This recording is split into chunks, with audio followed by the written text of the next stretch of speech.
Bapak Ibu, jemaat GPDI Hermon, dimanapun berada pada pagi hari ini, mari kita ibadah bersama-sama secara live streaming untuk memuji, memuliakan nama Tuhan.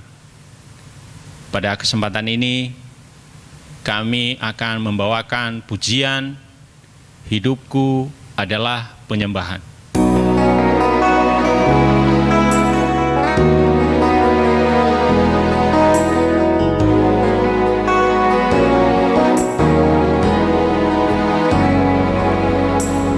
Pujian dan syukurku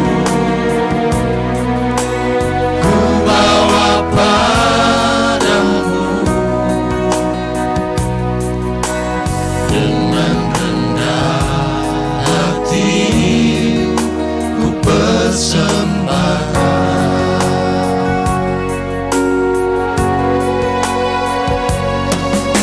Sadar bila ku ada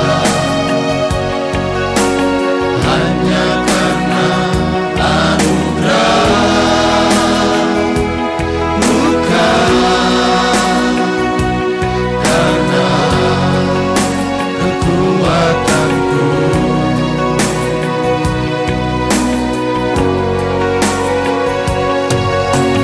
Pujian dan syukurku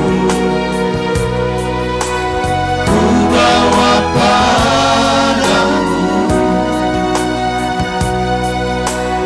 dengan rendah hati ku persembahkan.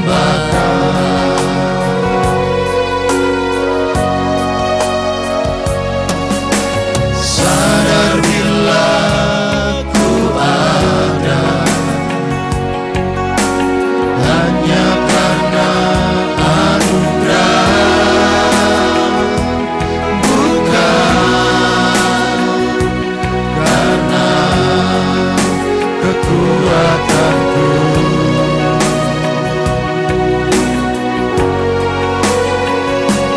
Ku tahu hidupku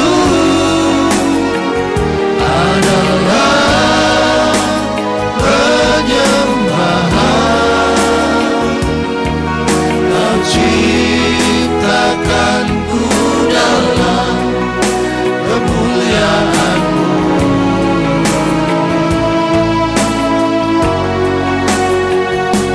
Ku tahu hidupku berharga di mata-Mu. Segenap hidupku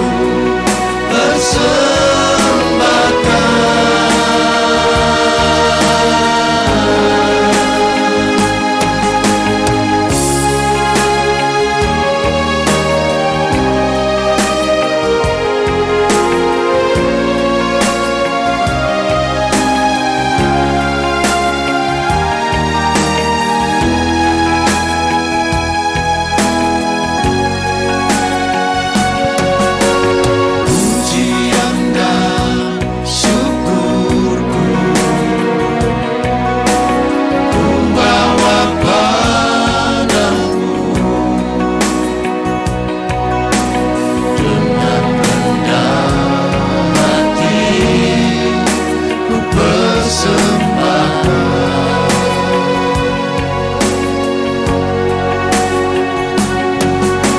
Sadar bila ku ada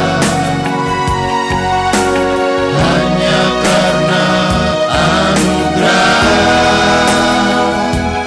bukan karena kekuatanku.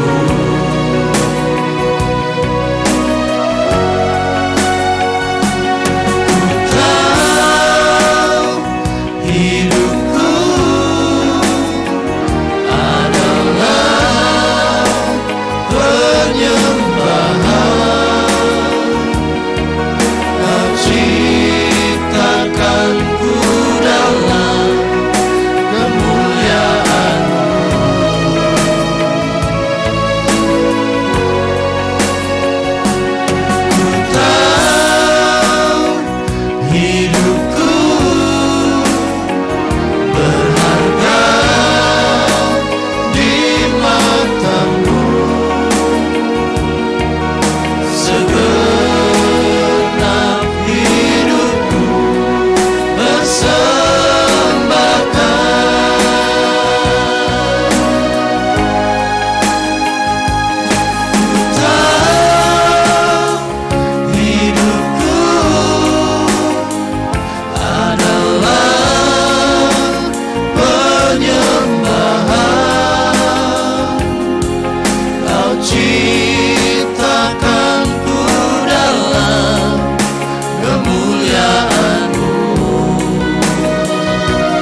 kasih Tuhan, saat ini kami akan mendengarkan firman-Mu.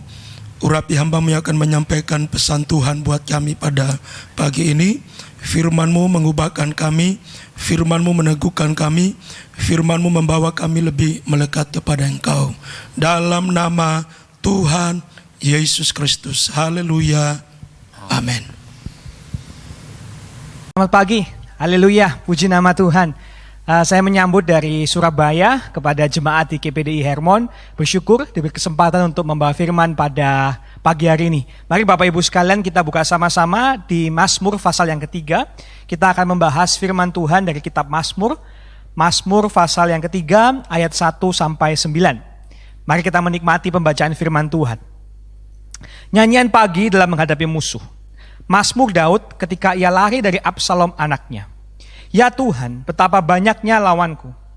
Banyak orang yang bangkit menyerang aku. Banyak orang yang berkata tentang aku, baginya tidak ada pertolongan daripada Allah. Tetapi Engkau Tuhan adalah perisai yang melindungi aku. Engkaulah kemuliaanku dan yang mengangkat kepalaku. Dengan nyari Engkau berseru kepada Tuhan dan Ia menjawab aku dari gunungnya yang kudus. Aku membalikkan diri lalu tidur. Aku bangun sebab Tuhan menopang aku. Aku tidak takut kepada puluhan ribu orang yang siap mengepung aku. Bangkitlah Tuhan, tolonglah aku, ya Allahku. Ya Engkau telah memukul rahang semua musuhku dan mematahkan gigi orang-orang fasik. Dari Tuhan datang pertolongan, berkat-Mu atas umat-Mu. Amin. Bapak Ibu, di dalam kitab Mazmur pasal yang ketiga, kita melihat Daud diserang oleh banyak musuh. Hari ini pasti Bapak Ibu juga bisa mengerti betapa banyak musuh yang kita hadapi. Dalam bentuk penyakit, dalam bentuk kondisi ekonomi, dalam bentuk ketidakpastian, bahkan kalaupun sampai sembuh karena penyakit, kita pun masih harus membayar biaya yang mahal, bukan? Dan pasti banyak hal lagi. Tetapi di sini kita diberikan pengharapan, diberikan direction atau bimbingan apa yang dapat kita lakukan, bagaimana Tuhan memberikan harapan di tengah musuh dan pergumulan kita. Maka Bapak Ibu, saya membagi firman Tuhan hari ini menjadi 3 bagian. Yang pertama kita akan melihat yaitu musuh yang kita hadapi. Di ayat 2 sampai ayat yang ketiga, Daud dengan sangat jelas, gamblang dia berkata, banyak orang yang bangkit menyerang aku. Dan ini gak cuma sekedar orang Bapak Ibu. Yang menyerang Daud adalah anaknya sendiri.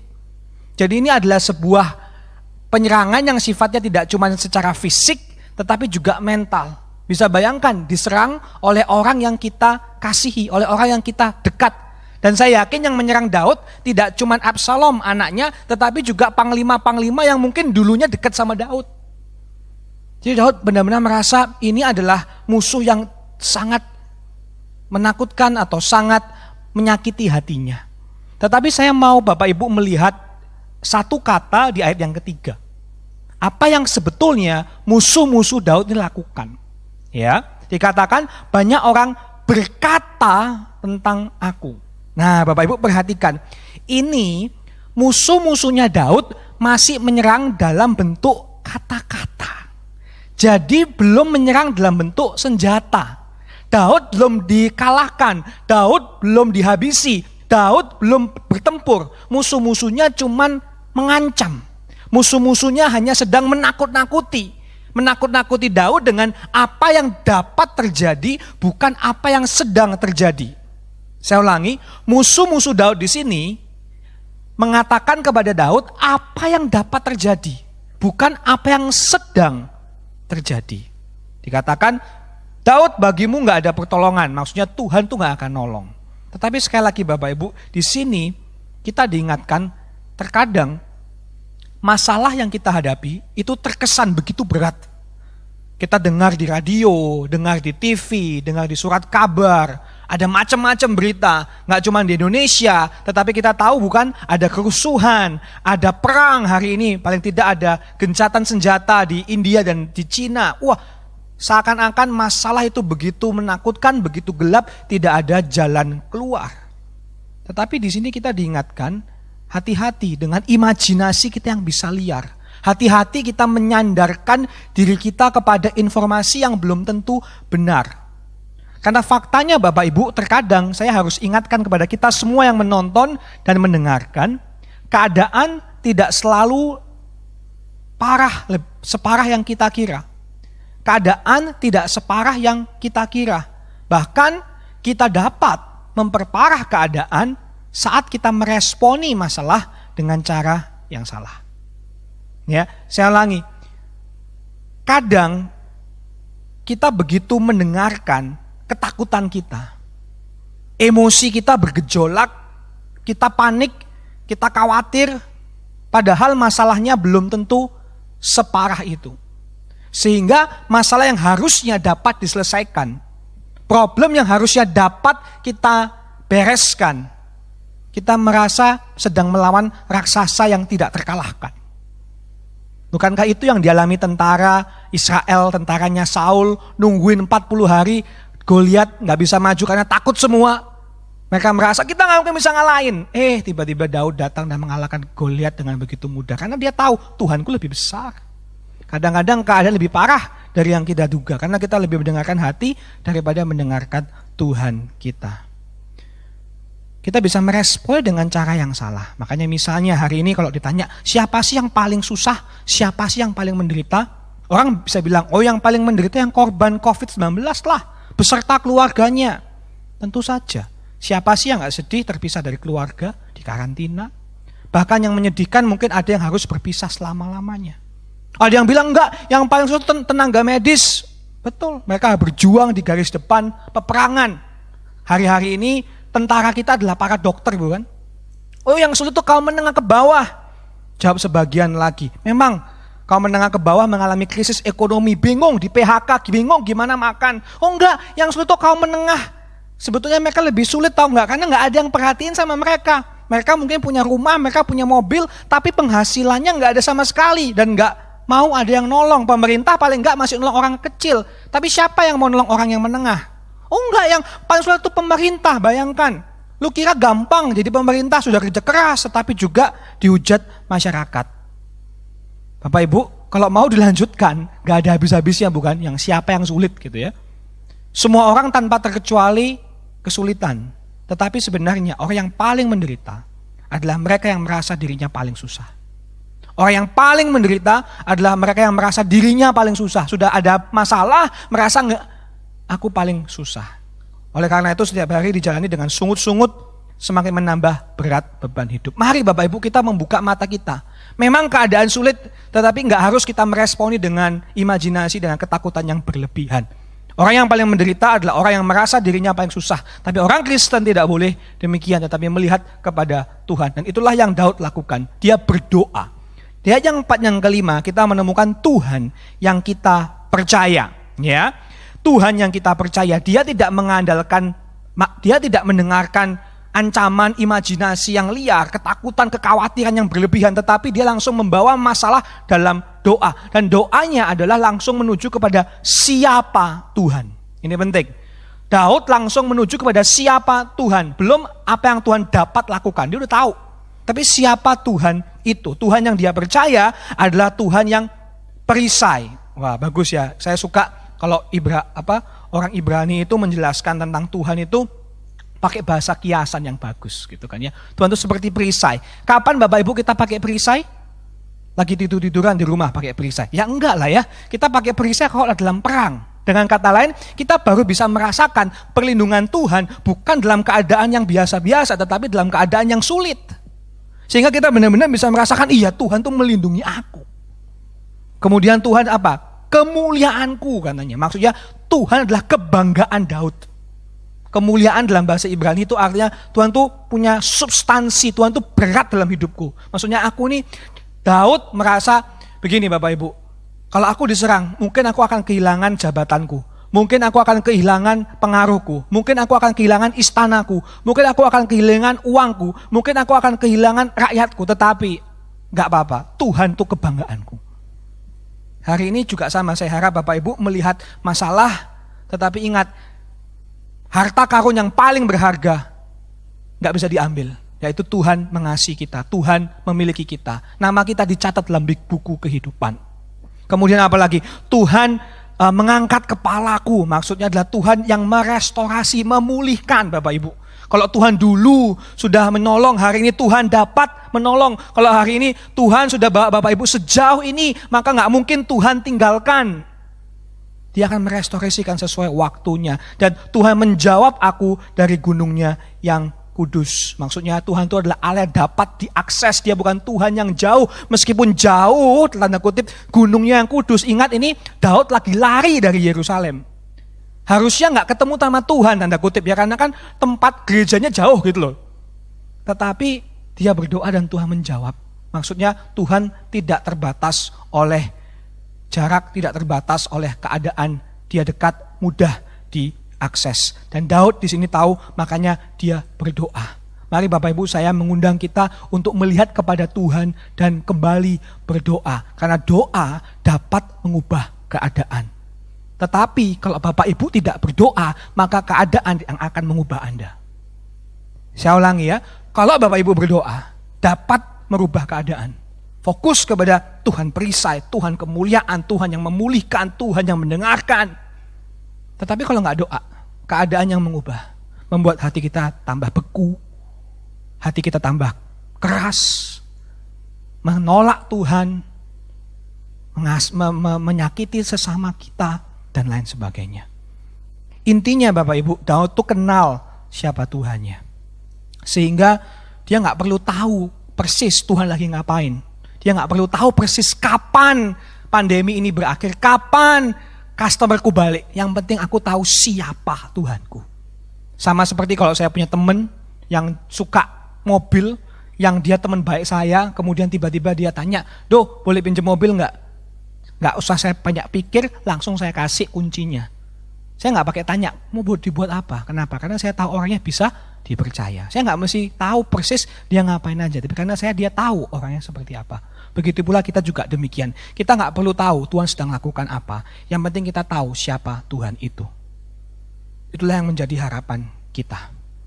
Sehingga setelah Daud melihat musuh yang banyak, dia membawa dalam doa dan dia menikmati damai dan pertolongan. Ayat 6 sampai ayat yang 9 kita perhatikan bagian yang terakhir. Ada pertolongan yang orang percaya nikmati. Perhatikan Bapak Ibu, ada beberapa hal yang Daud alami. Pertama, dia mengalami damai sejahtera, bisa tidur. Gitu kan, ya, Tuhan menopang, nggak usah stres, nggak usah kepikiran. Kemudian Daud punya percaya diri. Dia berkata bahwa aku nggak takut. Wah, padahal belum menang loh, tapi dia bisa bilang aku nggak takut. Punya percaya diri. Sebelumnya minder diri, takut duluan. Tapi enggak, aku akan maju karena Tuhan bersamaku. Dan tentu saja ayat yang ke-8, ayat yang ke-9 itu berkata tentang meskipun pertolongan Tuhan belum datang, tetapi Daud begitu beriman bahwa Tuhan sudah menolong dia. Menggunakan bahasa militer yang sangat tajam.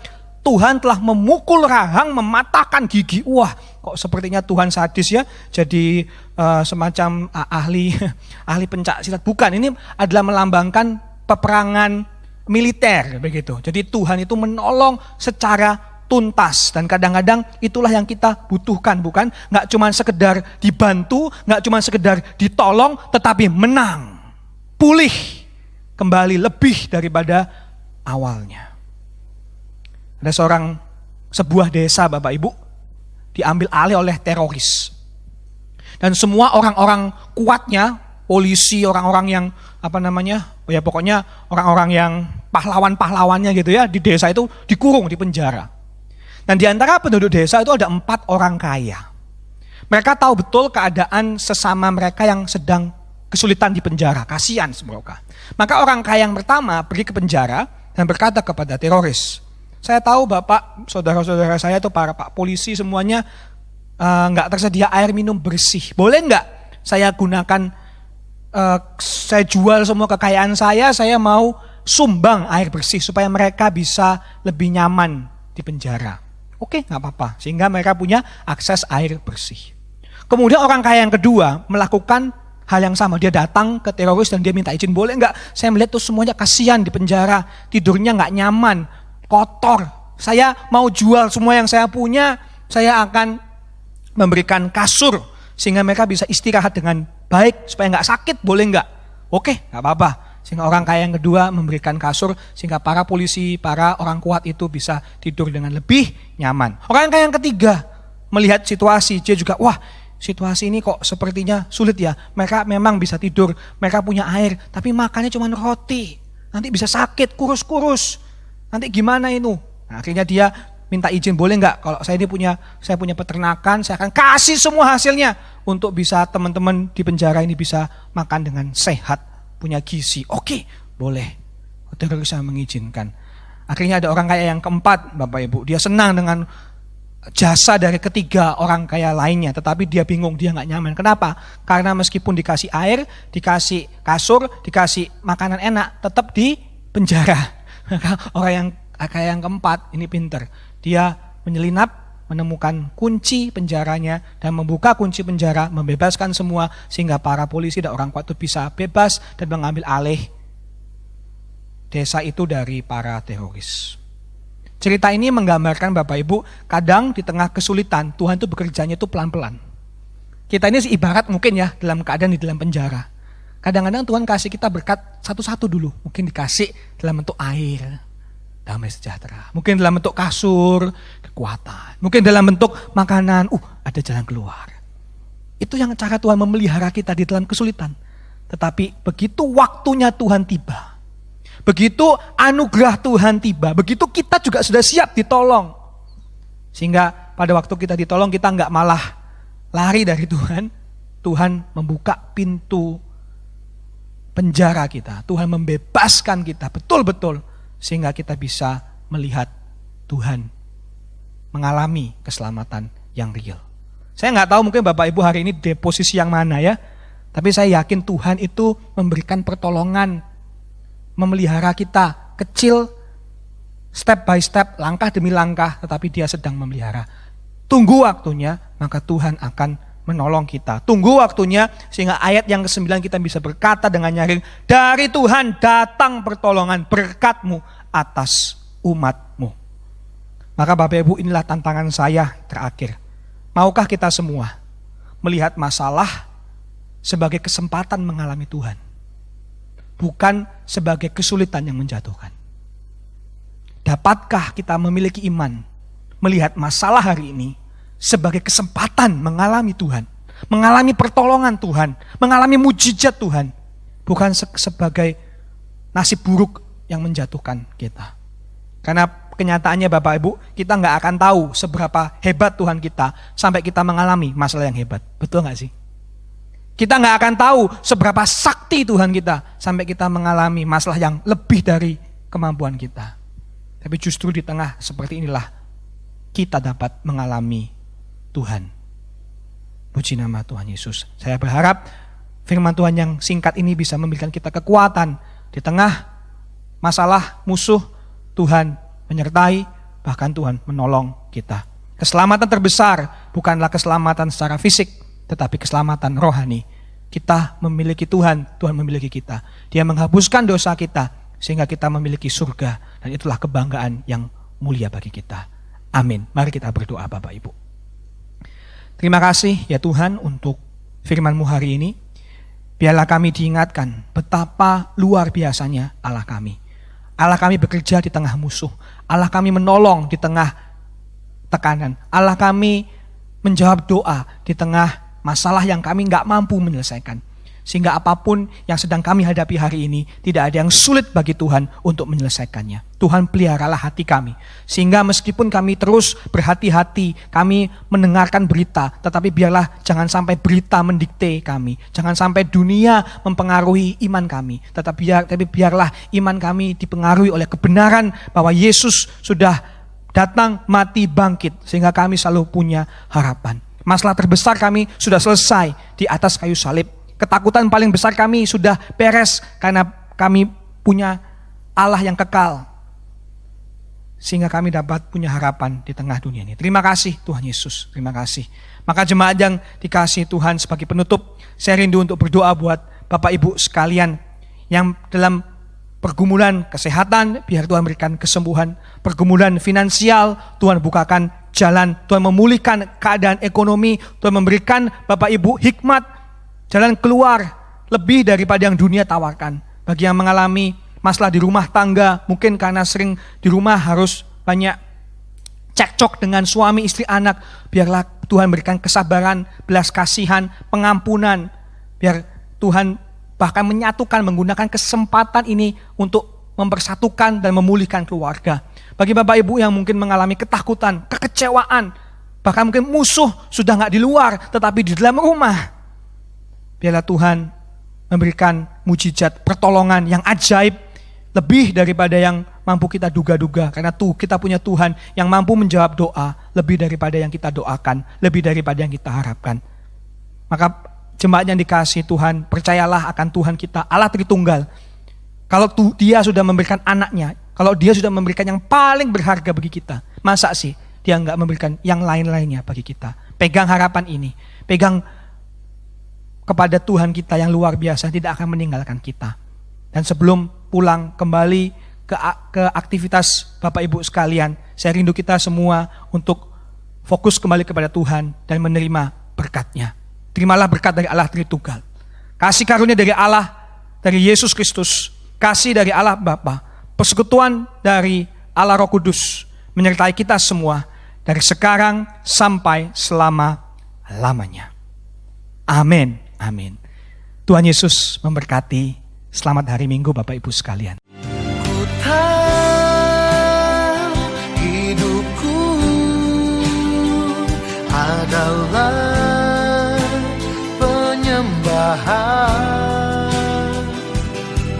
Kau ciptakanku dalam kemuliaan